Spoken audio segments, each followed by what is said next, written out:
Praise the lord. ದೇವರ ಸ್ತೋತ್ರವಾಗಲಿ.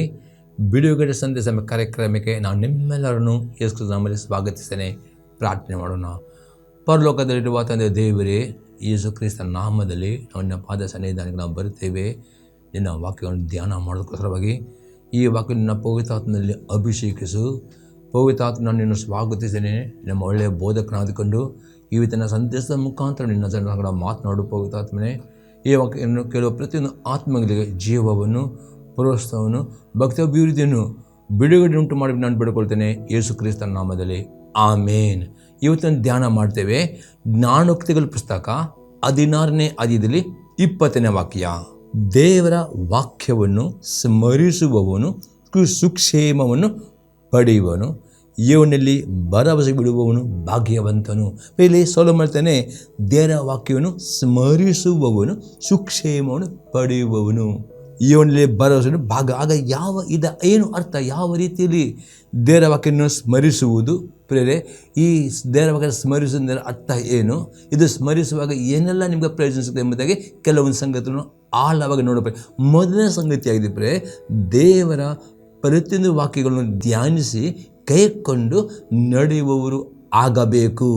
ನಾವು ನೋಡ್ತೇವೆ ಧರ್ಮೋಪದೇಶಕಾಂಡ ಪುಸ್ತಕ 28ನೇ ಅಧ್ಯಾಯದಲ್ಲಿ 1 ಮತ್ತು 2ನೇ ವಾಕ್ಯ ಮತ್ತು 13 ಮತ್ತು 14ನೇ ವಾಕ್ಯ. ನೀವು ನಿಮ್ಮ ದೇವರಾದ ಯೆಹೋವನ ಮಾತನ್ನು ಸದ್ಯದಿಂದ ಕೇಳಿ, ನಾನೀಗ ನಮಗೆ ಬೋಧಿಸುವ ಆತನ ಆಜ್ಞೆಗಳೆಲ್ಲ ಅನುಸರಿಸಿ ನಡೆದರೆ ಆತನು ಭೂಮಿಯ ಮೇಲಿರುವ ಎಲ್ಲ ಜನಾಂಗಗಳಿಗಿಂತಲೂ ನಿಮ್ಮನ್ನು ಉನ್ನತ ಸ್ಥಿತಿಗೆ ತರುವನು. ನಿಮ್ಮ ದೇವರಾದ ಯೆಹೋವನ ಮಾತಿಗೆ ಕಿವಿಗೊಟ್ಟು ನಡೆದರೆ ಈ ಶುಭಗಳೆಲ್ಲ ನಿಮಗೆ ಪ್ರಾಪ್ತವಾಗು. ಯಾವುದೆಂದರೆ 13ನೇ ವಾಕ್ಯ ನೋಡ್ತೇವೆ, ನಾನು ಈಗ ನಿಮಗೆ ಬೋಧಿಸುವ ಮಾತುಗಳನ್ನು ಬಿಟ್ಟು ಎಡಬಲಕ್ಕೆ ತೊಳಗದೆ ಬೇರೆ ದೇವರುಗಳನ್ನು ಅವಲಂಬಿಸದೆ ನಿಮ್ಮ ದೇವರಾದ ಯೆಹೋವನ ಆಜ್ಞೆಗಳಲ್ಲೇ ಲಕ್ಷ್ಯವಿಟ್ಟು ಅವುಗಳನ್ನೇ ಅನುಸರಿಸಿ ನಡೆದರೆ ಆತನು ಇತರರಿಗೆ ನಿಮ್ಮನ್ನು ಅಧೀನ ಮಾಡಿದೆ ಎಲ್ಲರಿಗೂ ಶಿರಸ್ನಾಗೆ ಮಾಡುವನು. ನೀವೆಲ್ಲರಿಗಿಂತಲೂ ಮೇಲನರಾಗಿ ಹೊರತು ಕೆಳಗರಾಗುವುದಿಲ್ಲ. ಅಲ್ಲಿ ಅತಿ ಸ್ಪಷ್ಟ ನೋಡ್ತೇವೆ ದೇವರು ಪ್ರೇರೆ ಈ ಹಳೆಯ ಮತ್ತು ಹೊಸ ಒಡಂಬಡಿಕೆಯಲ್ಲಿ ಪ್ರೇರೆ ದೇವರು ಹೇಳ್ತಾನೆ, ಯಾರ್ಯಾರು ದೇವರ ಆಜ್ಞೆಗಳನ್ನು ಕೈಕೊಂಡು ನಡೆಯುತ್ತಾರೋ ಅವರಿಗೆ ದೇವರು ಈ ಆಕಾಶ ಭೂಮಿ ಸಾಕ್ಷಿ ಇಟ್ಟಿದ್ದಾನೆ ಪ್ರೇರೆ, ಮತ್ತು ಅಂಥವರ ಮೇಲೆ ಆಶೀರ್ವಾದ ಬರುತ್ತದೆ ಎಂಬುದೇ ದೇವರು ಪ್ರೇರೆ ಭೂಮಿ ಆಕಾಶವನ್ನು ಸಾಕ್ಷಿಯಾಗಿ ಮೋಶೆ ಸಮಯದಲ್ಲಿ ಇದನ್ನು ಹೇಳಿದ್ದಾನೆ. ಹೊಸ ಒಡಂಬಡಿಕೆಯಲ್ಲಿ ನೋಡ್ತೇವೆ ಪ್ರೇರೆ, ದೇವರ ವಾಕ್ಯಕ್ಕೆ ವಿಧೇಯರಾದರೆ ಮಾತ್ರವೇ ಆಶೀರ್ವಾದ ಬರ್ತದೆ. ಯೇಸುವನ್ನು ಪದೇ ಪದೇ ಹೊಸ ಒಡಂಬಡಿಕೆಯಲ್ಲಿ ಯೇಸುವನ್ನು ಎಲ್ಲ ಮತ್ತೆ ಬರೋ ಸುವಾರ್ತೆಯಿಂದ ಪ್ರಕಟಕರ್ತನಿಗೂ ನಮಗೆ ಸಿಗ್ತದೆ ಪ್ರೇರೆ. ದೇವರ ವಾಕ್ಯಕ್ಕೆ ದೇವರ ಆಜ್ಞೆ ವಿಧೇಯರಾದರೆ ಮಾತ್ರ ಆಶೀರ್ವಾದ ಬರ್ತದೆ. ಹಾಗಾದರೆ ಪ್ರೇರೆ ಇವತ್ತು ದೇವರ ವಾಕ್ಯನ ಸ್ಮರಿಸುವುದು ಇದು ಅರ್ಥವಾಗಿದೆ. ಓದುವಾಗ ದೇವರ ವಾಕ್ಯವನ್ನು ಓದುವವರಾಗಬೇಕು, ಮತ್ತು ಒಂದೊಂದು ಆಜ್ಞೆಗಳು ಪ್ರೇರೆ ಅದನ್ನು ಮನಸ್ಸಿನಲ್ಲಿ ಸ್ಮರಿಸಬೇಕು, ಅದನ್ನು ಧ್ಯಾನ ಮಾಡಬೇಕು, ಮತ್ತು ಪ್ರತಿಯೊಂದು ಆಜ್ಞೆಗಳನ್ನು ಕೈಕೊಂಡು ನಡೆಯುತ್ತಾರೆ. ಈ ರೀತಿ ದೇವರು ಆಶೀರ್ವಾದ ಮಾಡಿ ಎಲ್ಲ ಕುಟುಂಬಗಳಿಗಿಂತ ನಿಮ್ಮನ್ನು ಅತಿ ಮೇಲಾಗಿ ಮಾಡುತ್ತಾನೆ ಪ್ರೇರೆ. ಆದರೆ ವಿಧೇಯರಾಗದಿದ್ದರೆ ಆಶೀರ್ವಾದ ಸಿಗುವುದಿಲ್ಲ. ಹಾಗಾದರೆ ದೇವರ ವಾಕ್ಯವನ್ನು ಯಾರು ಸ್ಮರಿಸ್ತಾರೋ, ಅಂದರೆ ಅದು ಧ್ಯಾನ ಮಾಡುತ್ತಾರೋ ಮತ್ತು ವಿಧೇಯರ ಅವರಿಗೆ ದೇವರು ಆಶೀರ್ವಾದ ಕೊಡ್ತಾರೆ, ಅವರು ಭಾಗ್ಯವಂತರಾಗ್ತಾರೆ ಎಂಬುದಾಗಿ ಸೊಲೊಮೋನ ಹೇಳ್ತಾನೆ. ಇನ್ನೊಂದು ಎಕ್ಸಾಂಪಲ್ ನೋಡ್ತೇವೆ ಪ್ರೇರೆ, ಯೋಸನ ಪುಸ್ತಕ 1ನೇ ಅಧ್ಯಾಯದಲ್ಲಿ 8ನೇ ವಾಕ್ಯ. ಈ ಧರ್ಮಶಾಸ್ತ್ರವು ಯಾವಾಗಲೂ ನಿನ್ನ ಬಾಯಲ್ಲಿ ಇರಲಿ, ಆಗಲೂ ಅದನ್ನು ಧ್ಯಾನಿಸುತ್ತಾ ಅದರಲ್ಲಿ ಬರುವುದನ್ನೆಲ್ಲ ಕೈಕೊಂಡು ನಡಿ, ಆಗ ನಿನ್ನ ಮಾರ್ಗದಲ್ಲೆಲ್ಲ ಸಫಲನಾಗಿವಿ, ಕೃತಾರ್ಥನಾಗಿವಿ. ಪ್ರೇಲಿ ಯೋಸನಿಗೆ ಸಹ ದೇವರು ಅದೇ ಹೇಳ್ತಾನೆ, ಈ ಧರ್ಮಶಾಸ್ತ್ರ ಅಂದರೆ ಈ ಬೈಬಲ್ ಪ್ರೇರೆ ಯಾವಾಗಲೂ ನಿನ್ನ ಬಾಯಿಲಿರಬೇಕು, ಆಗಲೂ ಅದನ್ನು ಧ್ಯಾನ ಮಾಡಬೇಕು, ಅದೇ ಬರೆದನ್ನು ಕೈಕೊಂಡು ನಡೆಯುವುದಾದರೆ ಮಾತ್ರವೇ ಎಲ್ಲ ಮಾರ್ಗಗಳ ಸಫಲತೆ, ಯಥಾರ್ಥ, ಕೃತಾರ್ಥ ನಾಗತಿ ಎಂಬುದಾಗಿ ದೇವರು ವಾಗ್ದಾನ ಮಾಡಿದೆ. ಇವತ್ತು ನಿಮಗೆ ಈ ಭೂಲೋಕದ ಜೀವಿಸುವಾಗ ಆಶೀರ್ವಾದ ಬೇಕಾ ಪ್ರೇರೆ? ನಿಮಗೆ ಭಾಗ್ಯವಂತರ ಬೇಕು. ಒಂದೇ ಕಂಡೀಷನ್ ಪ್ರೇರೆ, ದೇವರ ವಾಕ್ಯವು ಆಗಲೂ ಓದುವರಬೇಕು, ಅದನ್ನು ಧ್ಯಾನ ಮಾಡಿರಬೇಕು, ಆ ವಾಕ್ಯ ನಿಮ್ಮ ಬಾಯಲ್ಲಿ ನೀವು ಮಾತನಾಡಬೇಕು. ಆ ಪ್ರಕಾರ ನಡೆಯುವುದಾದರೆ 100% ದೇವರು ನಿಮಗೆ ಎಲ್ಲ ಆಶೀರ್ವಾದ ನಿಮ್ಮನ್ನು ಕೊಟ್ಟು ಆಶೀರ್ವಾದ ಮಾಡುತ್ತಾನೆ ಪ್ರೇರೆ. ಇದು ಪ್ರೇರೆ ಹೊಸ ಒಡಂಬಡಿಕೆ ಸಹ ಪ್ರೇರೆ ಬರೆಯಲ್ಪಟ್ಟಿದೆ. ನೋಡಿ, ಹೊಸ ಒಡಂಬಡಿಕೆ ಪ್ರೇರೆ ಮತ್ತೆ ಬರೋ ಸುವಾರ್ತೆಯಲ್ಲಿ ಪ್ರೇರೆ 5ನೇ ಅಧ್ಯಾಯದಲ್ಲಿ 3ರಿಂದ ಪ್ರೇರೆ 12 ವಾಕ್ಯ ತನಕ ಇಲ್ಲಿ 8 ಗುಣಗಳು ಪ್ರೇರೆ ಅಲ್ಲಿ ಯೇಸು ಕ್ರಿಸ್ತ ಹೇಳ್ತಾನೆ ಆಶೀರ್ವಾದ ಹೊಂದಬೇಕಾದರೆ ಈ 8 ಗುಣಗಳು ನಿಮ್ಮಲ್ಲಿ ಇರುವುದರೆ ನಿಮ್ಮನ್ನು ಈ ಭೂಲದ ಆಶೀರ್ವಾದ ನೀವು ಹೊಂದುತ್ತೀರಿ ಎಂಬುದೇ ಯೇಸು ಕ್ರಿಸ್ತನು ಸಹ ಅಲ್ಲಿ ಹೇಳ್ತಾನೆ. ಅದು ಸಹ ನಾವು ನೋಡೋಣ. ಮತ್ತಾಯನ ಬರೆದ ಸುವಾರ್ತೆ 5ನೇ ಅಧ್ಯಾಯದಲ್ಲಿ 3-12 ವಾಕ್ಯದಲ್ಲಿ ನಾವು ನೋಡ್ತೇವೆ. 8 ಗುಣಗಳು ಯೇಸು ಕ್ರಿಸ್ತನು ಹೇಳ್ತಾನೆ, ಆಶೀರ್ವಾದ ಹೊಂದಬೇಕಾದರೆ 8 ಗುಣಗಳು ನಿಮ್ಮಲ್ಲಿ ಇರುವುದರೆ ನೀವು ಆಶೀರ್ವಾದ ಹೊಂದುತ್ತೀರಿ ಎಂಬುದಾಗಿ ಯೇಸು ಕ್ರಿಸ್ತನು ಆ ಪರ್ವತ ಪ್ರಸಂಗದಲ್ಲಿ ಪ್ರಸಂಗ ಮಾಡುತ್ತಾನೆ. ಮತ್ತು ನನ್ನ ಶಿಷ್ಯರಿಗೂ ಅಲ್ಲಿ ಹೇಳ್ತಾನೆ. ನಾನು ಓದ್ತೇನೆ. ಮತ್ತಾಯನ ಬರೆದ ಸುವಾರ್ತೆ 5ನೇ ಅಧ್ಯಾಯದಲ್ಲಿ 3-12 ವಾಕ್ಯ ತನಕ. ಆತ್ಮದಲ್ಲಿ ಬಡವರಾಗಿರುವರು ಧನ್ಯರು, ಪರಲೋಕ ರಾಜ್ಯವು ಅವರದು. ದುಃಖ ಪಡುವವರು ಧನ್ಯರು, ಅವರು ಸಮಾಧಾನ ಹೊಂದುವರು. ಶಾಂತರು ಧನ್ಯರು, ಅವರು ಭೂಮಿಗೆ ಬಾಧ್ಯರಾಗುವರು. ನೀತಿಗೆ ಹಸಿದು ಬಾಯರಿದವರು ಧನ್ಯರು, ಅವರಿಗೆ ತೃಪ್ತಿಯಾಗುವುದು. ಕರುಣೆ ಉಳ್ಳವರು ಧನ್ಯರು, ಅವರು ಕರುಣೆ ಹೊಂದುವರು. ನಿರ್ಮಲ ಚಿತ್ತವರು ಧನ್ಯರು, ಅವರು ದೇವರನ್ನು ನೋಡುವರು. ಸಮಾಧಾನ ಪಡಿಸುವವರು ಧನ್ಯರು, ಅವರು ದೇವರ ಮಕ್ಕಳು ಅನ್ನಿಸಿಕೊಳ್ಳುವರು. ನೀತಿ ನಿಮಿತ್ತವಾಗಿ ಹಿಂಸೆಯನ್ನು ತಾಳಿಕೊಳ್ಳುವವರು ಧನ್ಯರು, ಪರಲೋಕ ರಾಜ್ಯವು ಅವರದು. ನನ್ನ ನಿಮಿತ್ತವಾಗಿ ಜನರು ನಿಮ್ಮನ್ನು ನಿಂದಿಸಿ ಹಿಂಸೆ ಪಡಿಸಿ ನಿಮ್ಮ ಮೇಲೆ ಕೆಟ್ಟ ಕೆಟ್ಟ ಮಾತುಗಳನ್ನು ಸುಳ್ಳಾಗಿ ಹೊರಿಸಿದರೆ ನೀವು ಧನ್ಯರು. ಸಂತೋಷ ಪಡಿರಿ, ಉಲ್ಲಾಸ ಪಡಿರಿ, ಪರಲೋಕದಲ್ಲಿ ನಿಮಗೆ ಬಹಳ ಫಲ ಸಿಕ್ಕುವುದು. ನಿಮಗೆ ಮುಂಚೆ ಇದ್ದ ಪ್ರವಾದಿಗಳನ್ನು ಹೀಗೆ ಹಿಂಸೆ ಪಡಿಸಿದಿರಲ್ಲ. ಅತಿ ಸ್ಪಷ್ಟವಾಗಿ 8 ಗುಣಗಳು ಯೇಸು ಕ್ರಿಸ್ತನು ಆ ಪರ್ವತ ಪ್ರಸಂಗದಲ್ಲಿ ಪ್ರಸಂಗ ಮಾಡುತ್ತಾನೆ. ತನ್ನ ಶಿಷ್ಯರು ಈ ಸಂಗತಿಗಳು ನಿಮ್ಮ ಜೊತೆಯಲ್ಲಿ 8 ಗುಣಗಳನ್ನು ನಿಮ್ಮಲ್ಲಿ ನೀವು ಪ್ರಾಕ್ಟೀಸ್ ಮಾಡಿದ್ರು 100% ಯೇಸು ಕ್ರಿಸ್ತನು ಹೇಳ್ತಾನೆ, ನೀವು ಆಶೀರ್ವಾದ ಹೊಂದುತ್ತೀರಿ. ಹಾಗಾದರೆ ದೇವರ ಚಿತ್ತವಾಗಿದೆ ಪ್ರಿಯರೇ, ಯೇಸು ಕ್ರಿಸ್ತನ ಚಿತ್ತವಾಗಿದೆ, ಪವಿತ್ರಾತ್ಮನ ಚಿತ್ತವಾಗಿದೆ. ನೀವು ಆಶೀರ್ವಾದ ಹೊಂದಬೇಕು ಎಂಬುದಾಗಿ ಪ್ರಿಯ ಪವಿತ್ರ ಚಿತ್ತ ನಾವು ನೋಡೋ ಪೇಜದವರ ಪತ್ರಿಕೆ 1ನೇ ಅಧ್ಯಾಯದಲ್ಲಿ 3 ಮತ್ತು 4ನೇ ವಾಕ್ಯ. ನಮ್ಮ ಕರ್ತನಾದ ಯೇಸು ಕ್ರಿಸ್ತನ ದೇವರು ತಂದೆ ಆಗಿರುವತ್ತಿನ ಸ್ತೋತ್ರ. ಆದ ಪರಲೋಕದಲ್ಲಿನ ಸಕಲ ಆತ್ಮೀಯವರಾಗ ನಮ್ಮ ಕ್ರಿಸ್ತನ ಅನುಗ್ರಹಿಸ್ತಾನೆ. ಪವಿತ್ರಾತ್ಮನ ಚಿತ್ತ, ಆ ದೇವರ ಆತ್ಮನ ಅಪೊಸ್ತಲರ ಮುಖಾಂತರ ಈ ವಾಕ್ಯ ದೇವರ ಆತ್ಮ ಹೇಳ್ತಾನೆ. ನಮ್ಮ ಕರ್ತನ ಯೇಸು ಕ್ರಿಸ್ತನ ದೇವರು ತಂದೆ ಅವ್ರ ಸ್ತೋತ್ರ, ಅದನ್ನು ಪರಲೋಕದ ಸಕಲ ಆತ್ಮೀಯ ಆಶೀರ್ವಾದಗಳು ಎಲ್ಲನೇ ಆರ್ಥಿಕ ಭೌತಿಕ ಆತ್ಮೀಯ ಆಶೀರ್ವಾದ ಕ್ರಿಸ್ತನ ಅನುಗ್ರಹಿಸಿದ್ದಾನೆ. ಹೇಗೆಂದರೆ ನಾವು ಪ್ರೀತಿಯಲ್ಲಿ ನಡೆದು ಆದ ಸನ್ನಿಧಿಯಲ್ಲಿ ಪರಿಶುದ್ಧರು ದೋಷವಿಲ್ಲದರು ಆಗಿರಬೇಕೆಂದು ನಮ್ಮ ಜಗತ್ತು ಮುಂಚೆ ಕ್ರಿಸ್ತನಲ್ಲಿ ಆರಿಸಿಕೊಂಡನು. ಇಲ್ಲಿ ಅತಿ ಸ್ಪಷ್ಟ ದೇವರ ಆತ್ಮ ಹೇಳ್ತಾನೆ ಅಪೊಸ್ತಲರ ಮುಖಾಂತರ, ದೇವರು ನಿಮ್ಮನ್ನು ಜಗತ್ ಉತ್ಪತ್ತಿಗೆ ಮುಂಚೆ ಯೇಸು ಆರಿಸಿಕೊಂಡಿದ್ದಾನೆ. ನೀವು ಆತನ ಸನ್ನಿಧಿಯಲ್ಲಿ ಪರಿಶುದ್ಧರು ದೋಷವಿಲ್ಲದರು ನಡೆಯಬೇಕು. ಹಾಗೆ ನಡೆಯುವವರನ್ನು ನೀವು ಎಲ್ಲ ಯೇಸು ಕ್ರಿಸ್ತನ ವಾಗ್ದಾನ ಮಾಡಿದ, ದೇವರು ವಾಗ್ದಾನ ಮಾಡಿದ ಎಲ್ಲ ಆಶೀರ್ವಾದಗಳನ್ನು ಯೇಸು ಕ್ರಿಸ್ತನ ಮುಖಾಂತರ ನೀವು ಎಲ್ಲ ಆತ್ಮೀಯ ಆಶೀರ್ವಾದ, ಶಾರೀರಿಕ ಭೌತಿಕ ಎಲ್ಲ ಆಶೀರ್ವಾದ ಹೊಂದಿಕೊಳ್ಳುತ್ತೀರಿ ಎಂಬುದಾಗಿ ಪವಿತ್ರಾತ್ಮ ಹೇಳ್ತಾನೆ. ಹಾಗಾದರೆ ತಂದೆ ಮಗ ಪವಿತ್ರ ತ್ರಿಕ ದೇವರ ಚಿತ್ತವಾಗಿದೆ. ಯಾರ್ಯಾರು ದೇವರ ವಾಕ್ಯನ ಸ್ಮರಿಸಿಕೊಳ್ಳುವುದರಿಂದ ಅರ್ಥ, ದೇವರ ವಾಕ್ಯನ ಧ್ಯಾನ ಮಾಡಿಕೊಂಡು ಬಿದ್ದರಾಗ್ತಾರೋ ಅವರು ಈ ಲೋಕದಲ್ಲಿ ನೀವು ಭಾಗ್ಯವಂತರಾಗಬೇಕು, ಆಶೀರ್ವಾದ ಹೊಂದಬೇಕು ಮತ್ತು ಪರಲೋಕದಲ್ಲಿ ನಿತ್ಯ ಜೀವನ ಕೊಲ್ಲಬೇಕು ದೇವರ ಚಿತ್ತವಾಗಿದೆ ಪ್ರಿಯರೇ. ಇನ್ನು ಕೆಲವು ಅಲ್ಲಿ ಮಡಿಕಲ್ಲಿ ನಾವು ಕೆಲವು ವಾಕ್ಯಗಳು ನೋಡ್ತೇವೆ ಪ್ರಿಯರೇ. ಯೋಬನ ಪುಸ್ತಕ 36ನೇ ಅಧ್ಯಾಯದಲ್ಲಿ 7ನೇ ವಾಕ್ಯ. ನೀತಿವಂತರಿಂದ ತನ್ನ ಕಟಾಕ್ಷವನ್ನು ತಿರುಗಿಸದೆ ಅರಸರೊಂದಿಗೆ ಸಿಂಹಾಸನ ಮೇಲೆ ಶಾಶ್ವತವಾಗಿ ಕೂತುಕೊಳ್ಳುವ ಉನ್ನತ ಪದವಿ ಅವರನ್ನು ತರುವನು. ಪ್ರಿಯರಲ್ಲಿ ದೇವರು ಇಲ್ಲಿ ಯೋಬನು ಅನೇಕ ರೀತಿಯ ಕಷ್ಟದಲ್ಲಿ ಸಿಕ್ಕಿಕೊಳ್ಳುವಾಗ ಅಲ್ಲಿ ದೇವರ ಆತ್ಮನ ಇಳುವು ಮುಖಾಂತರ ಹೇಳ್ತಾನೆ, ನೀತಿವಂತರಿಂದ ಯಾರು ಯೇಸುವನ್ನು ನಂಬಿಕೆ ಇಟ್ಟುಕೊಂಡು ನೀರಲ್ಲಿ ಮುಳುಗಿ ಅಂದ್ಕೊಂಡು ದೇವರ ವಾಕ್ಯ ಬೀದರಾಗುತ್ತಾರೋ ಅವರು ನೀತಿವಂತರಿಂದ ಕರೆಯಲ್ಪಡುತ್ತಾರೆ. ಆ ನೀತಿವಂತರಿಂದ ತನ್ನ ಕಟಾಕ್ಷವನ್ನು ತಿರುಗಿಸದೆ ಅರಸರೊಂದಿಗೆ ಸಿಂಹಾಸನ ಮೇಲೆ ಶಾಶ್ವತ ಕೂತ್ಕೊಳ್ಳೋ ಉನ್ನತ ಪದವಿ ಅವನು ತರುವವನು. ಹಾಗಾದರೆ ಇವತ್ತು ಲೋಕದಲ್ಲಿ ನೀವು ಜೀವಿಸುವಾಗ ಉನ್ನತ ಪದವಿಗೆ ಬರಬೇಕಾ? ಒಂದೇ ಕಂಡೀಷನ್, ಹಗಲು ರಾತ್ರಿ ದೇವರನ್ನು ಓದುವುದನ್ನು ಮರೆತು ಬಿಡಬೇಡಿರಿ, ಪ್ರಾರ್ಥನೆ ಮಾಡೋದು ಮರೆತು ಬಿಡಬೇಡಿ.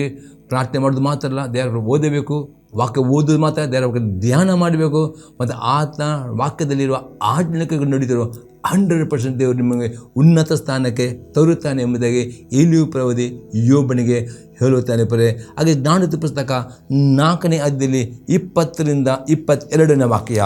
ಕಂದ, ನನ್ನ ಮಾತುಗಳನ್ನು ಆಲಿಸು, ನನ್ನ ನುಡಿಗಳಿಗೆ ಕಿವಿಗೊಡು. ನಿನ್ನ ದೃಷ್ಟಿಯು ಅವುಗಳ ಮೇಲೆ ತಪ್ಪದಿರಲಿ, ಅವುಗಳನ್ನ ಹೃದಯದಲ್ಲಿ ಇಟ್ಟುಕೋ. ಅವುಗಳು ಹೊಂದುವವರಿಗೆ ಅವು ಜೀವವು, ದೇಹಗಳ ಅವೇ ಆರೋಗ್ಯವು. ಇಲ್ಲಿ ಸೊಲೊಮೋನ ಹೇಳ್ತಾರೆ, ಇವತ್ತು ನಿಮ್ಮ ರೋಗಗಳು ಗುಣವಾಗಬೇಕಾ? ನೀವು ಮೆಡಿಸಿನ್ ಮಾಡಬೇಕು, ಎಲ್ಲ ಡಾಕ್ಟರ್ ಹೇಳಿದ ಪ್ರಕಾರ ಎಲ್ಲವನ್ನು ಮಾಡಬೇಕು. ಅದರ ಜೊತೆ ಇಲ್ಲಿ ಸೊಲೊಮೋನ ಹೇಳ್ತಾನೆ, ಕಂದ, ಮಗನೇ, ಮಗಳೇ, ನನ್ನ ಮಾತನ್ನು ಆಲಿಸಿದರೆ ದೇವರ ವಾಕ್ಯಗಳನ್ನು ಈ TV ಮಾಧ್ಯಮ ಕೇಳುತ್ತೀರಿ, ಅದಕ್ಕೆ ಸರಿಯಾಗಿ ಕೇಳಿಕೊಳ್ಳಿರಿ, ಅರ್ಥ ಮಾಡಿಕೊಳ್ಳಿರಿ. ನನ್ನ ಕಿವಿಗಳು ಅಂದರೆ ದೇವರ ವಾಕ್ಯ ವಿದ್ಯೆಯಾಗಬೇಕು ಪ್ರಿಯರೇ. ನಿನ್ನ ದೃಷ್ಟಿಯು ಅವುಗಳು ತಪ್ಪದಿರಂದರೆ ದೇವರ ಓದಬೇಕು, ಅವನ್ನೆಲ್ಲ ಇಟ್ಟುಕೋ ಅಂದರೆ ದೇವರ ವಾಕ್ಯಗಳು ನಿಮ್ಮ ಮನದಲ್ಲಿ ಇಟ್ಟುಕೊಳ್ಳಬೇಕು, ಜ್ಞಾಪಕವಾಗಿ ಇಟ್ಟುಕೊಳ್ಳಬೇಕು. ಅವುಗಳು ಹೊಂದುವವರೆಗೆ ಅವು ಜೀವನ ದೇವರ ವಾಕ್ಯಕ್ಕೆ ವಿಧೇಯರಾಗಬೇಕು. ಪ್ರೇ ಯಾವಾಗ ನಂಬಿಕೆ ಮತ್ತು ದೇವರ ವಿಧೇಯರ ಆಗ ಆ ದೇವರ ವಾಕ್ಯ ನಿಮಗೆ ಜೀವ ಕೊಡುತ್ತದೆ ಮತ್ತು ನಿಮ್ಮ ಇಡೀ ದೇಹಕ್ಕೆ ಅದು ಔಷಧಿಯಾಗಿ ನಿಮ್ಮ ದೇಹದ ರೋಗಗಳು ಗುಣ ಮಾಡುತ್ತದೆ. ಇವತ್ತು ನೀವು ಅನೇಕರು ರೋಗದಲ್ಲಿ ಇರುವುದಾದರೆ 100% ನಿಮಗೆ ದೇವರು ಗುಣ ಮಾಡ್ತಾನೆ. ಡಾಕ್ಟರ್ ಹತ್ರ ಹೋಗಿರಿ, ಸರಿಯಾದ ಮೆಡಿಸಿನ್ ಅದೆಲ್ಲ ಮಾಡಲೇಬೇಕು.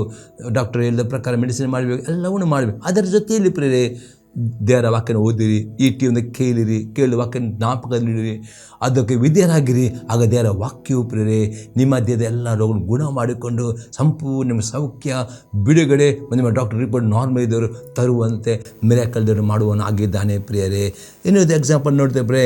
ಐಜಯ ಪ್ರವಾದನೆ ಪುಸ್ತಕ 48ನೇ ಅಧ್ಯಾಯದಲ್ಲಿ 17 ಮತ್ತು 18ನೇ ವಾಕ್ಯ.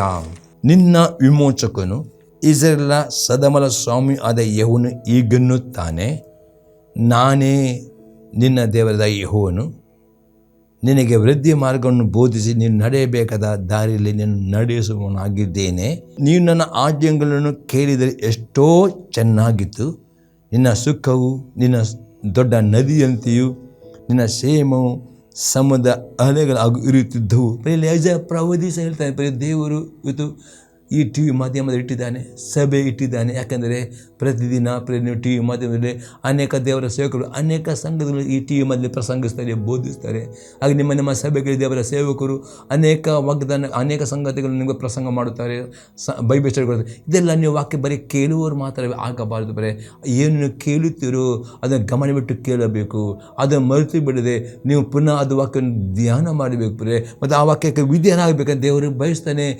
ನೀವು ಆಶೆ ಹೊಂದಬೇಕು ಎಂಬುದೇ ದೇವರ ಚಿತ್ತವಾಗಿದೆ.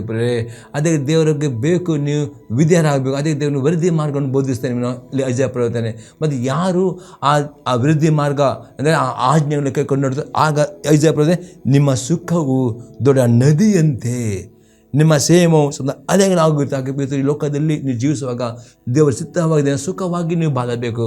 ಯಾವಾಗಲೂ ಕಷ್ಟದಲ್ಲಿ, ರೋಗದಲ್ಲಿ ಇರೋ ದೇವರ ಚಿತ್ತ ಅಲ್ಲವಲ್ಲ. ಈ ಲೋಕದಲ್ಲಿ ಜೀವಿಸುವಾಗ ನೀವು ಸುಖದಲ್ಲಿ ಸಂತೋಷ ಆರೋಗ್ಯವಂತರು ಜೀವಿಸಿಕೊಂಡು ಸಂತೋಷವಾಗಿ ಪರಲೋಕಕ್ಕೆ ಹೋಗಬೇಕು. ಇದು ದೇವರ ಚಿತ್ತವಾಗಿದೆ. ಅದು ಈ ರೀತಿಯ ಸುಖ, ಸಂತೋಷ, ಆರೋಗ್ಯವನ್ನು ಹೊಂದಿಕೊಂಡು ಸಂತೋಷವಾಗಿ ಪರಲೋಕ ಹೋಗಬೇಕಾದ್ರೆ ಒಂದೇ ಕಂಡೀಷನ್ ದೇವರ ವಾಕ್ಯಗಳನ್ನು ಹಗಲು ರಾತ್ರಿ ಓದುವ ಅಭ್ಯಾಸ ಮಾಡಿ. ಬರೀ ಓದುವುದಲ್ಲ, ಕೇಳುವ ಅಭ್ಯಾಸ ಮಾಡಿ. ಬರೀ ಕೇಳುವಲ್ಲ, ಧ್ಯಾನ ಮಾಡಬೇಕು. ಎಷ್ಟು ಸಾಧ್ಯ ಅಷ್ಟು ಧ್ಯಾನ ಮಾಡಬೇಕು. ಅಷ್ಟು ಧ್ಯಾನ ಮಾಡುವಾಗ ಆ ವಾಕ್ಯ ನಿಮಗೆ ಅರ್ಥ ಸಿಗ್ತದೆ. ಆ ವಾಕ್ಯ ಅರ್ಥವಾಗಬೇಕು. ಮತ್ತು ಅರ್ಥವಾಗಿದ್ದ ವಾಕ್ಯ ಮರೆತು ಬಿಡದೆ ಜ್ಞಾಪಕದಲ್ಲಿರಬೇಕು. ಅದರ ಕೈಕೊಂಡು ಅಭ್ಯಾಸ ಮಾಡಿ ವಿಧೇಯರಾಗಿದೆ. ಎಷ್ಟು ನಾವು ವಿಧೇಯರಾಗಿದೆ ಅಷ್ಟು ನಿಮಗೆ ಸುಖವು, ನಿಮಗೆ ಕ್ಷೇಮವು ಬರ್ತದೆ ಎಂಬುದೇ ಐಜಯ ಪ್ರವಾದಿ ಇಲ್ಲಿ ಹೇಳುತ್ತಾನೆ. ಅದೇ ರೀತಿ ನಾವು ನೋಡ್ತೇವೆ, ಯೋನ ಬರೆದ ಸುವಾರ್ತೆ 15ನೇ ಅಧ್ಯಾಯದಲ್ಲಿ 7ನೇ ವಾಕ್ಯ.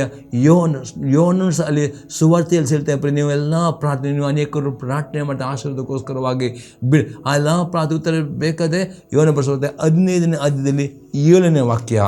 ನೀವು ನನ್ನಲ್ಲಿಯೂ ನನ್ನ ವಾಕ್ಯಗಳು ನಿಮ್ಮಲ್ಲಿಯೂ ನೆಲೆಗೊಂಡಿದ್ದರೆ ಏನು ಬೇಕಾದರೂ ಬೇಡಿಕೊಳ್ಳಿ, ಅದು ನಿಮಗೆ ದೊರೆಯುವುದು. ಇಲ್ಲಿ ಹೇಳ್ತಾನೆ, ನೀವು ಯೇಸು ನೀವು ನನ್ನಲ್ಲಿ ದೇವರಲ್ಲಿ ನೆಲೆಗೊಳ್ಳು ಅಂದರೆ ದೇವರ ವಾಕ್ಯಕ್ಕೆ ನೀವು ವಿಧೇಯರಾಗಬೇಕು.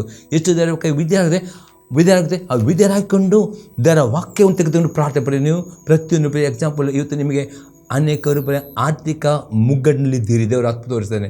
ಕೆಲವರು ಆರ್ಥಿಕ ಬಡತನಲ್ಲಿದ್ದೀರಿ, ದೇವರ ತೋರಿಸಿದ್ದಾನೆ. ಕೆಲವರು ಸಾಲದ ಬಂಧನಲ್ಲಿದ್ದೀರಿ ಎಂದು ದೇವರ ಈ ಸಾಲದ ಬಂಧನದಿಂದ, ಬಡತನದ ಕೊರತೆಯಿಂದ ನಿಮಗೆ ಬಿಡುಗಡೆ ಬೇಕಾ, ಹೊಸವನ್ನು ಬಿಡಗಲಿ ಅಲ್ಲಿ ಬಿಡಗಲಿ ದೇವರು ಆಜ್ಞೆ ಕೊಟ್ಟಿದ್ದಾನೆ. ದೇವರಿಗೆ ಸಲ್ಲುವ ದಶಮಾಂಶ ಕಾಣಿಕೆ ಯಥಾರ್ಥವಾಗಿ ದೇವರ ಸಭೆಗೆ, ದೇವರ ಭಂಡಾರಕ್ಕೆ ಕೊಡಬೇಕು. ಇದನ್ನು ಕೊಡುತ್ತೀರೋ ಪ್ರಾರ್ಥನೆ ಮಾಡಿರಿ. ದೇವ ಮಲಕೆ 3, 10, 11 ವರ್ಷ ದೇವ ಈ ಆಜ್ಞೆಯನ್ನು ವಿಧಾನಕೊಂಡು ನನಗೆ ಬಂದ ಆದಾಯದಿಂದ ಬಂದ ಪ್ರಥಮ ಫಲ ದಶಮ ಕಾಣಿಕೆಗಳು ನನ್ನ ಸಭೆಗೆ, ನನ್ನ ಸಭಾ ಪಾಲಕರಿಗೆ, ನಮ್ಮ ಸಭೆಗೆ ನಾನು ಕೊಟ್ಟಿದ್ದೇನೆ. ದೇವ ನಿನ್ನ ವಾಕ್ಯ ಪ್ರಕಾರ ನನಗೆ ಪರಲೋಕ ಬಗ್ಗೆ ತೆರೆಯ ಮಾಡು. ನನ್ನ ಕೆಲವು ಆಶೆ 100% ಈ ಆಜ್ಞೆ, ಯಾವುದು ಆಜ್ಞೆ? ದಶಮ ಕಾಣಿಕೆ ಆಜ್ಞೆಯನ್ನು ವಿಧೇಯರಾಗಬೇಕು. ಮತ್ತು ಆ ವಾಗ್ದಾನ ಪ್ರಾರ್ಥನೆ ಮಾಡಬೇಕು. 100% ನೀವು ನನ್ನಲ್ಲಿಯೂ ನನ್ನ ವಾಕ್ಯ ನೆಲೆಗೊಂಡಿದ್ದರೆ ಏನು ಬೇಕಾದರೂ ಬೇಡಿಕೊಳ್ಳಿ. 100% ನೀವು ದೇವರು ಕೊಡ್ತಾನೆ. ದೇವ ನಿನಗೆ ನಾನು ವಿಧೇಯನಾಗಿದ್ದೇನೆ, ನನ್ನ ದಶಮಾಂಶ ಕೊಟ್ಟಿದ್ದೇನೆ, ಕಾಣಿ ಕೊಟ್ಟಿದ್ದೇನೆ, ನೀನು ಈಗ ಪಗಲು 100% ನೋಡಿ 100% ದೇವರು ನಿಮ್ಮ ಪರಲೋಕ ಭಾಗ ತೆರೆಯುತ್ತೇನೆ, ನಿಮ್ಮ ಕೆಲಸವನ್ನು ಆಶೀರ್ವದಿಸಿ ಸಂಬಳ ಡಬಲ್ ಆಗ್ತದೆ ಮತ್ತು ನಿಮ್ಮ ಸಾಲದ ಬಿಡುಗಡೆ ಆಗ್ತದೆ. ಈ ರೀತಿ ಯೋನತೆ ನೀವು ನನ್ನಲ್ಲಿಯೂ ನನ್ನ ವಾಕ್ಯ ನೆಲೆಗೊಂಡಿದ್ದರೆ ಏನು ಬೇಕಾದ ಬೇಡಿಕೊಳ್ಳಿ ಅದು ನಿಮಗೆ ದೊರೆಯುವುದು. ಅಷ್ಟೇ ಯೋನು ತನ್ನ ಪತ್ರಿಕೆಯಲ್ಲಿ ಹೇಳ್ತಾನೆ, 1ನೇ ಪತ್ರಿಕೆ 3ನೇ ಅಧ್ಯಾಯದಲ್ಲಿ 22ನೇ ವಾಕ್ಯ ಇನ್ನೂ ಅದು ಅರ್ಥ ಹೇಳ್ತಾನೆ. ನಾವು ನೋಡುವ 1 John chapter 3 verse 22. 1ನೇ ಪತ್ರಿಕೆ 3ನೇ ಅಧ್ಯಾಯದಲ್ಲಿ 22ನೇ ವಾಕ್ಯ. ಮತ್ತು ನಾವು ಆತನ ಆಜ್ಞೆಗಳನ್ನು ಕೈಕೊಂಡು ಆತ ಎಣಿಕೆಯಲ್ಲಿ ಮೆಚ್ಚುಗೆದ ಕಾರ್ಯಗಳನ್ನು ಮಾಡುವರಾಗಲು ಏನು ಬೇಡಿಕೊಂಡರು ಆತನಿಂದ ಹೊಂದುವೆವು. ಪುನಃ ಇಲ್ಲಿ ಆತ ಅತಿ ಸ್ಪಷ್ಟತಾನೆ, ದೇವರ ಪ್ರತಿ ಆಜ್ಞೆಗಳನ್ನು ಕೈಕೊಂಡು ನಡೆಯಬೇಕು. ಆತ ಎಣಿಕೆ ಮೆಚ್ಚಿದ ಕಾರ್ಯ ಏನು ಬೇಡಿಕೊಂಡರು ನಿಮಗೆ ಉತ್ತರ ಬರ್ತದೆ. ಹಾಗಾದರೆ ಸೊಲೊಮೋನ ಹೇಳ್ತಾನೆ, ದೇವರ ವಾಕ್ಯ ಸ್ಮರಿಸುವುದು ಅರ್ಥವಾಗಿದೆ. ದೇವರ ವಾಕ್ಯವನ್ನು ಪ್ರತಿಯೊಂದು ವಾಕ್ಯವನ್ನು ಧ್ಯಾನ ಮಾಡಬೇಕು ಪ್ರೇರೆ, ಕೈಕೊಂಡು ನಡಿಬೇಕು. ಆಗ 100% ದೇವರು ನಿಮಗೆ ಭಾಗ್ಯವಂತರಾಗಿ ಸುಕ್ಷೇಮ ಸಂತೋಷ ಆಶೀರ್ವಾದ ಕೊಡುವನು ಆಗಿದ್ದಾನೆ. ಈಗ 2ನೇ ಸಂಗತಿ ನೋಡ್ತೇವೆ ಪ್ರೇರೆ, ದೇವರು ಮೆಚ್ಚುವ ಉಪವಾಸವನ್ನು ಮಾಡುವವರು ಆಗಬೇಕು. ನಾನಂದರೆ ಜಕರಿಯನ ಪ್ರವಾದಿ ಪುಸ್ತಕ 8ನೇ ಅಧ್ಯಾಯದಲ್ಲಿ 16ರಿಂದ 19ನೇ ವಾಕ್ಯ ತನಕ, ನೀವು ಮಾಡಬೇಕಾದ ಕಾರ್ಯಗಳಿವೆ. ಪ್ರತಿಯೊಬ್ಬನು ತನ್ನ ನೆರೆಯವನ ಸಂಗಡ ನಿಜವನ್ನೇ ಆಡಲಿ. ನಿಮ್ಮ ಚಾವಡಿಗಳಲ್ಲಿ ಸತ್ಯವನ್ನು ಸಮಾಧಾನಪ್ರದ ನ್ಯಾಯವನ್ನು ಸ್ಥಾಪಿಸಿರಿ. ನಿಮ್ಮಲ್ಲಿ ಯಾವನು ತನ್ನ ಹೃದಯದಲ್ಲಿ ನೆರೆಯವನಿಗೆ ಕೇಡನ್ನು ಬಗೆದಿರಲಿ. ಸುಳ್ಳು ಸಾಕ್ಷಿಗೆ ಎಂದೂ ಸಂತೋಷ ಪಡಬೇಡಿರಿ, ಇವುಗಳನ್ನೆಲ್ಲ ದ್ವೇಷಿಸುವನಾಗಿದ್ದೇನೆ. ಇದು ಯೆಹೋವನ ನುಡಿ. ಚಂದ್ರ ಯೆಹೋವನು ಈ ಮಾತು ನನಗೆ ದಯಪಾಲಿಸನು. ಚಂದ್ರ ಯೆಹೋವನು ಇಂತಿಂತಾನೆ, 4 ತಿಂಗಳಿನ ಉಪವಾಸ, 5ನೇ ತಿಂಗಳಿನ ಉಪವಾಸ, 7ನೇ ತಿಂಗಳಿನ ಉಪವಾಸ, 10ನೇ ತಿಂಗಳಿನ ಉಪವಾಸ, ಇವು ಯೆಹೂದ ವಂಶಕ್ಕೆ ವಿಶೇಷವಾದ ಹಬ್ಬಗಳಾಗಿ ಹರ್ಷ ಉಲ್ಲಾಸಗಳನ್ನು ಉಂಟು ಮಾಡುವವು. ಹಾಗಾದರೆ ಇಲ್ಲಿ ದೇವರು ಅಲ್ಲ ನಂಬಿಕೆಯಲ್ಲಿ ಉಪವಾಸ ಮಾಡಬೇಕಾಗ್ತಾನೆ. ಇದೊಂದು ಆಜ್ಞೆಗಳು. ಈ ಉಪವಾಸ ಈ ರೀತಿ ದೇವರಿಗೆ ಮೆಚ್ಚುವ ರೀತಿಯಲ್ಲಿ ನೀವು ವಿಧೇಯರಾಗಿ ಮಾಡಿದ್ರೆ ಡೆಫಿನೆಟ್ ನೀವು ಮಾಡುವ ಉಪವಾಸಕ್ಕೂ ದೇವರು ಪ್ರತಿಫಲ ಕೊಡುತ್ತಾನೆ. ಕೆಲವು ಪ್ರಾರ್ಥನೆಗೆ ಕೆಲವು ಆಶೀರ್ವಾದ ಬರಬೇಕಾದ್ರೆ ಕೆಲವು ನೀವು ಉಪವಾಸ ಮಾಡಿ ಪ್ರಾರ್ಥನೆ ಮಾಡಬೇಕು. ಹಾಗೆ ಈ ರೀತಿಯಲ್ಲಿ ಸಮಾಧಾನದಿಂದ ದೇವರ ವಾಕ್ಯ ವಿಧೇಯರಾಗಿಕೊಂಡು ಯಾರ ಬೇಕು ಕೇಡನ್ನು ಯಾವ ರೀತಿಯಲ್ಲಿ ಇದರಲ್ಲೇ ದೇವರಿಗೆ ಮೆಚ್ಚುವ ಈ ಉಪವಾಸ ಮಾಡಿ ಡೆಫಿನೆಟ್ ದೇವರು ಪ್ರತಿಫಲ ಕೊಡುತ್ತಾನೆ, ನಿಮಗೆ ಆರೋಗ್ಯ ಕೊಡುತ್ತಾನೆ, ಆಶೀರ್ವಾದ ಕೊಡುತ್ತಾನೆ. ಹಾಗಾದರೆ ದೇವರಿಗೆ ಬೇಕು ದೇವರ ವಾಕ್ಯವನ್ನು ಸ್ಮರಿಸಬೇಕು. ಆ ವಾಕ್ಯವನ್ನು ಕೈಕೊಂಡು ನಡೆಯಿದರೆ ಏನು ಬೇಡಿಕೊಳ್ಳುತ್ತರೋ ಪ್ರತಿಯೊಂದಕ್ಕೆ ಆಶೀರ್ವಾದ ಕೊಟ್ಟು ದೇವರು ನಿಮಗೆ ಆರೋಗ್ಯವನ್ನು ಭಾಗ್ಯವನ್ನು ಕೊಡುತ್ತಾನೆ ಎಂಬುದಾಗಿ ದೇವರ ವಾಕ್ಯದಲ್ಲಿ ನೋಡ್ತೇವೆ. ಅದೇ ಯೇಸು ಕ್ರಿಸ್ತ ಉಪವಾಸ ಬಗ್ಗೆ ನೋಡ್ತೇವೆ. ಮತ್ತೆ ಸುವಾರ್ತೆ 6ನೇ ಅಧ್ಯಾಯದಲ್ಲಿ 16ರಿಂದ 18ನೇ ವಾಕ್ಯ ತನಕ. ಇದಲ್ಲದೆ ನೀವು ಉಪವಾಸ ಮಾಡುವಾಗ ಕಪಟಿಗಳಂತೆ ಮುಖವನ್ನು ಸಪ್ಪಗೆ ಮಾಡಿಕೊಳ್ಳಬೇಡಿರಿ. ಅವರು ತಾವು ಉಪವಾಸಗಳೆಂದು ಜನರಿಗೆ ತೋರುವುದಕ್ಕಾಗಿ ತಮ್ಮ ಮುಖವನ್ನು ವಿಕಾರ ಮಾಡಿಕೊಳ್ಳುತ್ತಾರೆ. ಅವರು ತಮಗೆ ಬರತಕ್ಕ ಫಲವನ್ನು ಹೊಂದುವುದಾಯಿತೆಂದು ನಿಮಗೆ ಸತ್ಯವಾಗಿ ಹೇಳುತ್ತೇನೆ. ನೀನು ಉಪವಾಸ ಮಾಡುವಾಗ ತಲೆಗೆ ಎಣ್ಣೆ ಹಚ್ಚಿಕೊಂಡು ಮುಖವನ್ನು ತೊಳಕೋ. ಹೀಗೆ ಮಾಡಿದರೆ ನೀನು ಉಪವಾಸ ಎಂದು ಜನರಿಗೆ ಕಾಣದೆ ಹೋದಾಗ್ಯೂ ಅಂತರಂಗದಲ್ಲಿರುವ ನಿನ್ನ ತಂದೆಗೆ ಉಪವಾಸ ಎಂದು ಕಾಣಿಸಿಕೊಳ್ಳುವಿ. ಅಂತರಂಗದಲ್ಲಿ ನಡೆಯುವುದನ್ನು ನೋಡುವ ನಿನ್ನ ತಂದೆಯು ನಿನಗೆ ಫಲ ಕೊಡುವನು. ಯೇಸು ಕ್ರಿಸ್ತನ ಉಪವಾಸ ಬಗ್ಗೆ ಮಾತನಾಡುತ್ತಾನೆ. ನೀವು ವಾರಕ್ಕೆ ಒಂದಿನವೂ ತಿಂಗಳೊಂದಿನ ಉಪವಾಸ ಮಾಡುವಾಗ ಕಪಟಿಗಳಂತೆ ಉಪವಾಸ ಮಾಡಬಾರ್ದು. ಕಪಟಿಗಳು ಉಪವಾಸ ಅರ್ಥ ಅವರು ಉಪವಾಸ ಮಾಡ್ತಿದ್ದರು, ಎಲ್ಲ ಅವರ ಕೆಲಸ ಮಾಡಿದ್ರು, ಆ ಪ್ರಾರ್ಥನೆ ಮಾಡ್ತಿರಲಿಲ್ಲ, ಪಾಪಗೆ ಪಶ್ಚಾತ್ತಾಪ ಪಡ್ತಿಲ್ಲ, ದೇವರ ವಾಕ್ಯ ವಿಧೇಯತೆ ಇಲ್ಲ. ಅದು ಕಪಟವಾದ ಉಪವಾಸ. ಉಪವಾಸ ಮಾಡುವ ಉದ್ದೇಶ ಉಪವಾಸ ಮಾಡೋದು ಯಾಕೆಂದರೆ ಉಪವಾಸ ಮಾಡೋದು ನೀವು ಜಾಸ್ತಿ ಸಮಯ ಪ್ರಾರ್ಥನೆಯಲ್ಲಿ ವಾಕ್ಯ ಧ್ಯಾನ ಮಾಡೋದಕ್ಕೆ ಕೊಡೋದಕ್ಕೋಸ್ಕರವಾಗಿ ನೀವು ನಿಮ್ಮ ಊಟವನ್ನು ಕೆಲವು ಸಂಗತಿ ತ್ಯಾಗ ಮಾಡೋದು ಉಪವಾಸವಾಗಿದೆ. ಮತ್ತು ಉಪವಾಸದಲ್ಲಿ ಮೆಚ್ಚಬೇಕಾದರೆ ಉಪವಾಸದಲ್ಲಿ ಆದಷ್ಟು ದೇವರ ಓದುವವರು ವಾಕ್ಯ ಧ್ಯಾನ ಮಾಡುವವರು ಕೈಕೊಂಡು ವಿಧೇಯರಾಗಿಕೊಂಡು ನೀವು ಮಾಡಿದ್ರೆ 100% ನೀವು ಮಾಡುವ ಉಪವಾಸವು ಅದಕ್ಕೆ ಪ್ರತಿಫಲ ಕೊಡುತ್ತಾನೆ, ನಿಮ್ಮನ್ನು ಆಶೀರ್ವಾದ ಮಾಡ್ತಾನೆ, ನಿಮಗೆ ಬಿಡುಗಡೆ ಕೊಡುವನು ಆಗಿದೆ. ಈಗ 3ನೇ ಸಂಗತಿ ನೋಡ್ತೀವಿ, ದೇವರ ವಾಕ್ಯವನ್ನು ಸ್ಮರಿಸುವುದು ಇದರ್ಥವಾಗಿದೆ. ಒಂದೇ ಮನಸ್ಸುಳ್ಳವರು ಆಗಬೇಕು. ಪೇತ್ರನ ಬರೆದ 1ನೇ ಪತ್ರಿಕೆ ಅದೇ 3ನೇ ಅಧ್ಯಾಯದಲ್ಲಿ 8 ಮತ್ತು 9ನೇ ವಾಕ್ಯ. ಕಡೆಗೆ ನೀವೆಲ್ಲರೂ ಏಕ ಮನಸ್ಸುಳ್ಳವರಾಗಿರಿ, ಪರರ ಸುಖ ದುಃಖಗಳಲ್ಲಿ ಸೇರುವವರಾಗಿರಿ, ಅಣ್ಣ ತಮ್ಮದಂತೆ ಒಬ್ಬರೊಬ್ಬರು ಪ್ರೀತಿಸಿರಿ, ಕರುಣೆಯು ದೀನಭಾವವುಳ್ಳವರಾಗಿರಿ, ಅಪಕಾರಕ್ಕೆ ಅಪಕಾರವನ್ನು ನಿಂದೆಗೆ ನಿಂದೆಯನ್ನು ಮಾಡದೆ ಆಶೀರ್ವದಿಸಿರಿ. ಇದಕ್ಕಾಗಿ ದೇವರು ನಿಮ್ಮನ್ನು ಕರೆದನಲ್ಲ, ಹೀಗೆ ಮಾಡುವುದಾದರೆ ನೀವು ಆಶೀರ್ವಾದ ಬಾಧ್ಯವಾಗಿ ಹೊಂದುವಿರಿ. ಇಲ್ಲಿ ಪೇತ್ರ ಹೇಳ್ತಾನೆ, ನೀವು ಆಶೀರ್ವಾದ ಬೇಕಾದರೆ ಇಲ್ಲಿ ನಿಮ್ಮ ಒಳಗೆ ಏಕ ಮನಸ್ಸು ಸಭೆಯಲ್ಲಿ ನೀವು ಯಾವ ಸಭೆಗೆ ನೀವು ಆ ಸಭೆ ಒಟ್ಟಿಗೆ ಸಭಾ ಪಾಲಕರು ಒಂದೇ ಮನಸ್ಸುಳ್ಳವರಾಗಬೇಕು. ಗಂಡ ಹೆಂಡತಿ ಮಧ್ಯೆ ಒಂದೇ ಮನಸ್ಸು ಬೇಕು, ನಿಮ್ಮ ಕುಟುಂಬದ ಒಂದೇ ಮನಸ್ಸು, ಈ ಏಕ ಮನಸ್ಸು ಬೇಕು ಪ್ರೇರೆ. ಅನಂತರ ಬೇಕು ಪ್ರೇರೆ, ಪರ ಸುಖ ದುಃಖಗಳಲ್ಲಿ ಸೇರುವವರಾಗಬೇಕು ಪ್ರೇರೆ. ಅಣ್ಣ ತಮ್ಮದ ಒಬ್ಬರನ್ನು ಪ್ರೀತಿಸುವವರಾಗಬೇಕು ಪ್ರೇರೆ. ಕರುಣೆಯು ಉಳ್ಳವರಾಗಬೇಕು ಪ್ರೇರೆ. ಅಪಕಾರಕ್ಕೆ ನೀವು ಅಪಕಾರವನ್ನು ಮಾಡಬಾರ್ದು, ನಿಂದೆಯನ್ನು ಮಾಡದೆ ಆಶೀರ್ವಾದ ಮಾಡು. ಹೀಗೆ ಮಾಡುವುದಾದರೆ ಪ್ರೇರೆ 100% ಪೇತ್ರತೆ ನಿಮಗೆ ಇದರ ಆಶೀರ್ವಾದ ಕೊಡುತ್ತಾರೆ. ನಿಮಗೆ ಆಶೀರ್ವಾದ ಬೇಕಾ ಪ್ರೇರೆ? ಈ ಸಂಗತಿ ನೀವು ಒಂದು ಮನಸ್ಸುಳ್ಳವರಾಗಬೇಕು. ಎರಡನೇ ಸಂಗತಿ ಪರರ ಸುಖ ದುಃಖ ಸೇರುವವರಾಗಬೇಕು. ಮೂರನೇದಾಗಿ ಅಣ್ಣ ತಮ್ಮಂತೆ ಒಬ್ಬರನ್ನು ಪ್ರೀತಿ ಮಾಡಬೇಕು. ಕರುಣೆಯು ಉಳ್ಳವರಾಗಬೇಕು, ದೀನಭಾವವುಳ್ಳವರಾಗಬೇಕು. ಅಪಕಾರವನ್ನು ಮಾಡಬಾರದು, ನಿಂದೆಯನ್ನು ಮಾಡದೆ ಆಶೀರ್ವದಿಸುವವರಾಗಬೇಕು. ಈ 7 ಸಂಗತಿ ಮಾಡುವಾಗ 100% ನಿಮಗೆ ಆಶೀರ್ವಾದ ಹೊಂದುತ್ತೀರಿ ಎಂಬುದಾಗಿ ಪೇತ್ರನು ಇಲ್ಲಿ ಹೇಳುತ್ತಾನೆ ಪ್ರಿಯರೇ. 4 ನೋಡ್ತೀವಿ, ದಿನಾಲು ನಮ್ಮ ಬಾಯಿಂದ ಆಶೀರ್ವಾದ ಮಾತುಗಳನ್ನೇ ಮಾತನಾಡುವವರಾಗಬೇಕು. ನಿಮಗೆ ಸುಕ್ಷೇಮ ಸಿಗಬೇಕು, ಒಳ್ಳೆಯ ಆರೋಗ್ಯ ಸಿಗಬೇಕಾ, ಆಶೀರ್ವಾದ ಸಿಗಬೇಕಾ, ನಿಮ್ಮ ಬಾಯಿಂದ ದಿನಾಲು ಆಶೀರ್ವಾದ ಮಾತುಗಳನ್ನೇ ಮಾತನಾಡುವವರಾಗಬೇಕು ಪ್ರೇರೆ. ನಾವು ನೋಡುವ ಪೇತ್ರನ ಬರೆದ ಮೊದಲನೇ ಪತ್ರಿಕೆ ಅದೇ 3ನೇ ಅಧ್ಯಾಯದಲ್ಲಿ 10ರಿಂದ 12ನೇ ವಾಕ್ಯ ತನಕ, ಜೀವದಲ್ಲಿ ಸಂತೋಷಪಟ್ಟು ಸುದಿನಗಳನ್ನು ನೋಡುವುದಕ್ಕೆ ಇಷ್ಟವುಳ್ಳವನು ಕೆಟ್ಟದ್ದನ್ನು ನುಡಿದಂತೆ ತನ್ನ ನಾಲಿಗೆಯನ್ನು ವಂಚನೆ ಮಾತುಗಳನ್ನು ಆಡುತ್ತೆ, ತುಟಿಗಳನ್ನು ಬಿಗಿ ಹಿಡಿಯಲಿ. ಅತಿ ಸ್ಪಷ್ಟ ಹೇಳ್ತಾನೆ, ನಿಮಗೆ ಲೋಕ ಜೀವಿಸುವಾಗ ಒಳ್ಳೆಯ ದಿವಸ ಬೇಕು, ಒಳ್ಳೆಯ ಆರೋಗ್ಯ ಬೇಕು, ಸುಖ ಸಂತೋಷ ಬೇಕು. ಅಲ್ಲಿ ಹೇಳ್ತಾನೆ, ಹಾಗಾದರೆ ನಿಮ್ಮ ಬಾಯಿಂದ ಎಂದಿಗೂ ಅಪನಂಬಿಕೆ, ನಕಾರಾತ್ಮಕ, ನಿರಾಶೆ ಅಥವಾ ಪೇಪರ್ ನ್ಯೂಸ್ ಅಥವಾ ಡಾಕ್ಟರ್ ರಿಪೋರ್ಟು, ಬಡತನ ಇದೆಲ್ಲ ನೀವು ಮಾತನಾಡಿದೆ ಹೇಳ್ತಾನೆ, ನೀವು ಏನು ಮಾಡಬೇಕು? ವಾಗ್ದಾನ, ನಿಮ್ಮ ಜೀವದ ಸಂತೋಷವನ್ನು ನೀವು ಸಂತೋಷ ಕೊಡುವಂಥ ವಾಗ್ದಾನಗಳನ್ನು ವಾಗ್ದಾನ ಪದೇ ಮಾತನಾಡಬೇಕು. ಮಾತು ದೇವರ ವಾಕ್ಯ ಒಂದು ಬೀಜಕ್ಕೆ ಹೋಲಿಕಾಗಿದೆ. ಎಷ್ಟು ನಿಮ್ಮ ಬಾಯಿಂದ ದೇವರ ವಾಕ್ಯನ ಮಾತನಾಡುತ್ತಾರೋ ಆ ದೇವರ ವಾಕ್ಯ ಬೀಜ ನೆಲಕ್ಕೆ ಬಿದ್ದು ಅದು ಮೊಳಕೆ ಬಂದು ಅದೇ ರೀತಿಯಲ್ಲಿ ಅದರ ಆಶೀರ್ವಾದ. ಅದಕ್ಕೆ ಅಪ್ಪೋಸ್ಪದ ನಿಮಗೆ ಆಶೀರ್ವಾದ ಬರಬೇಕಾದ್ರೆ ನೀವು ಆಶೀರ್ವಾದ ಬರೋ ಮೊದಲು ಮಾತನಾಡಬೇಕು. ಏನು ಮಾತನಾಡಬೇಕಾದ್ರೆ ಅಲ್ಲಿ ಅನೇಕ ಆಶೀರ್ವಾದ ವಾಗ್ದಾನಗಳು ಉಂಟು. ನಿಮಗೆ ಯಾವ ಆಶೀರ್ವಾದ ಬೇಕು ಆ ಆಶೀರ್ವಾದ ದಿನಾಲು ಪ್ರಾರ್ಥನೆ ಮಾಡಿದ ನಂತರ ಆ ವಾಗ್ದಾನ ಆರೈಕೆ ಮಾಡಿ, ಪ್ರಾರ್ಥನೆ ಮಾಡೋದು ಆರೈಕೆ ಪ್ರೇರಣೆ ಮಾಡಿ ಮತ್ತು ಮಾತನಾಡಿ. ಎಷ್ಟು ನೀವು ಅದನ್ನು ಮಾತನಾಡಿದರೋ ಅದು ಬೀಜ ಎಂಬುದಾಗಿ ಮಾತನಾಡಿ, ನಂಬಿಕೆದ ಮಾತಾಡಿ. ಆ ಬೀಜವು ಅದು ಮೊಳಕೆ ಹೊಡೆದುಕೊಂಡು ಒಂದು ದಿನ ಅದು ಮಾತನಾಡಿದಾಗೆ ಆಶೀರ್ವಾದ ಬರ್ತದೆ. ಅದಕ್ಕೆ ಬರೀ ನಕಾರಾತ್ಮಕ ನೀವು ಮಾತನಾಡುವುದಾದರೆ, ಅಪನಂಬಿಕೆ ಮಾತನಾಡುವುದರೆ, ಒಬ್ಬರ ದೂರುವುದಾದರೆ, ಶಪಿಸುವುದಾದರೆ ನಿಮಗೆ ನಿಮ್ಮ ಫ್ಯೂಚರ್ ಹಾಳಾಗುತ್ತದೆ. ಅದಕ್ಕೆ ಹೇಳ್ತಾನೆ, ನಿಮಗೆ ಒಳ್ಳೆಯ ಭವಿಷ್ಯ ಬೇಕಾ, ಜೀವದ ಸಂತೋಷಪಟ್ಟು ಸೂದು ನೋಡುವುದು ಇಷ್ಟವನ್ನು ಕೆಟ್ಟದ್ದನ್ನೆಂದರೆ ಅಪನಂಬಿಕೆ ಮಾತು, ನಕಾರಾತ್ಮಕ ಮಾತು ಮಾತನಾಡಿದರೆ ನಿಮ್ಮ ನಾಲಿಗೆಯನ್ನು ಬಿಗಿ ಇಡಬೇಕು. ವಂಚನೆ ಮತ್ತು ನಿಮ್ಮ ನಾಲಿಗೆಯಲ್ಲಿ ಸುಳ್ಳನ್ನು ಮಾತನಾಡಬಹುದು. ದೇವರ ವಾಕ್ಯ ಸತ್ಯ, ಈ ಸತ್ಯ ವಾಕ್ಯವನ್ನೇ ಮಾತನಾಡಬೇಕು. ಮತ್ತು ಹೇಳ್ತಾನೆ, ಅವನು ಕೆಟ್ಟದ್ದು ಬಿಟ್ಟು ಒಳ್ಳೆಯದನ್ನು ಮಾಡಲಿ. ನಿಮ್ಮ ಕುಟುಂಬದಲ್ಲಿ ಜಗಳ, ಕೆಟ್ಟ ಸ್ವಭಾವ ಬಿಟ್ಟು ಬಿಡಬೇಕು. ಸಮಾಧಾನ ಅರಿಸಿ ಅದಕ್ಕೋಸ್ಕರ ಪ್ರಯತ್ನ ಪಡಲಿ. ನಿಮ್ಮ ಕುಟುಂಬದಲ್ಲಿ ನೀವು ಎಂದಿಗೂ ಅಸಮಾಧಾನಕ್ಕೆ, ಜಗಳಕ್ಕೆ ಆಸ್ಪತ್ರೆ, ಸಮಾಧಾನಕ್ಕೋಸ್ಕರ ಪ್ರಯತ್ನ ಪಡುವರು, ಸಮಾಧಾನ ಪಡಿಸುವವರು ಆಗಬೇಕು.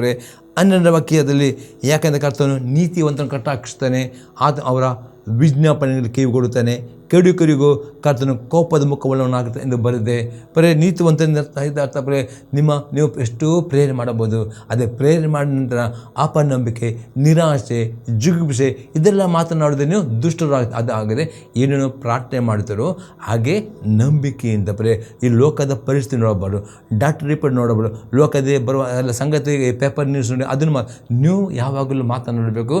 ಬೈಬಲ್ನಲ್ಲಿರುವ ವಾಗ್ದಾನಗಳು, ಆಶೀರ್ವಾದ ವಾಗ್ದಾನಗಳು ಉಂಟು. ರೋಗ ಗುಣ ಮಾಡುವ ವಾಗ್ದಾನ ಉಂಟು.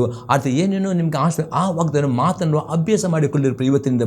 ಅದನ್ನು ನೀವು ಮಾತನಾಡುವ ಅದೇ ರೀತಿಯಲ್ಲಿ ನಿಮ್ಮ ಭವಿಷ್ಯವು ರೂಪಿಸಲ್ಪಡುತ್ತೆ. ಯಾಕಂದರೆ ನಾಳಿನ ಪುಸ್ತಕ 18ನೇ ಅಧ್ಯಾಯದಲ್ಲಿ 21ನೇ ವಾಕ್ಯದಲ್ಲಿ ಬರೆಯಲ್ಪಟ್ಟಿದೆ, ಜೀವನ ಮರಣಗಳು ನಾಲಿಗೆಯ ವಚನ ಪ್ರಿಯದ ಫಲವನ್ನು ಅನುಭವಿಸ್ತಾರೆ. ಹಾಗಾದರೆ ನಿಮಗೆ ಲೋಕದಲ್ಲಿ ಜೀವ ಬೇಕಾ, ಸಂತೋಷ ಬೇಕಾ, ಆರೋಗ್ಯ ಬೇಕಾ? ನಿಮ್ಮ ನಾಲಿಗೆಯಲ್ಲಿ ಆರೋಗ್ಯವನ್ನು ಕೊಡುವಂಥ ಮಾತನ್ನು ಮಾತನಾಡಬೇಕು, ಜೀವವನ್ನು ಕೊಡುವಂಥ ಮಾತನ್ನು ಮಾತಾಡಬೇಕು, ಆಶೀರ್ವಾದ. ಆಗ ಅದೇ ರೀತಿಯಲ್ಲಿ ಒಂದು ತೀರಿ ಎಂಬುದಾಗಿ ನಾಳಿನ 18ನೇ 21ನೇ ವಾಕ್ಯದಲ್ಲಿ ಬರೆಯಲ್ಪಟ್ಟಿದೆ. ಅದಕ್ಕೆ ಬದಲು ನಿಮ್ಮ ನಾಲಿಗೆ ಮರಣ, ಶಾಪ, ನಿರಾಶೆ, ಜಿಗುಪ್ಸೆ ಅಥವಾ ಪದೇ ಪದೇ ಡಾಕ್ಟರ್ ರಿಪೋರ್ಟ್ ಬಡತನ ಅದೇ ರೀತಿ ಬರ್ತದಕ್ಕೆ ಪೇತ್ರನೇ ನಿಮಗೆ ಜೀವಿತ ಸಂತೋಷ ಪಡಬೇಕಾ?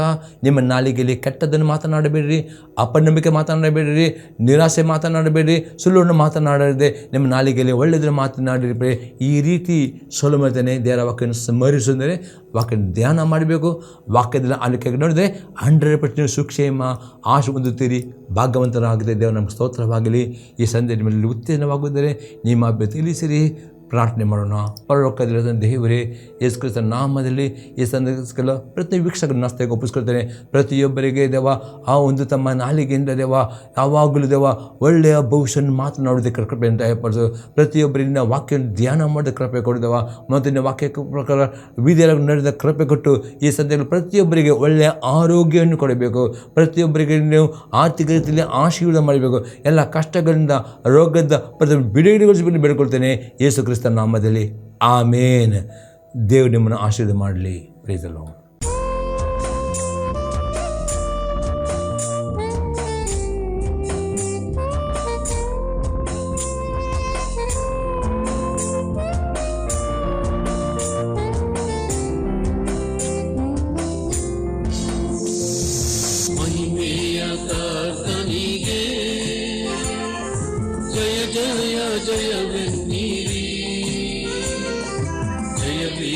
ದೇವನಿಗೆ ನಿತ್ಯ ಸ್ತುತಿ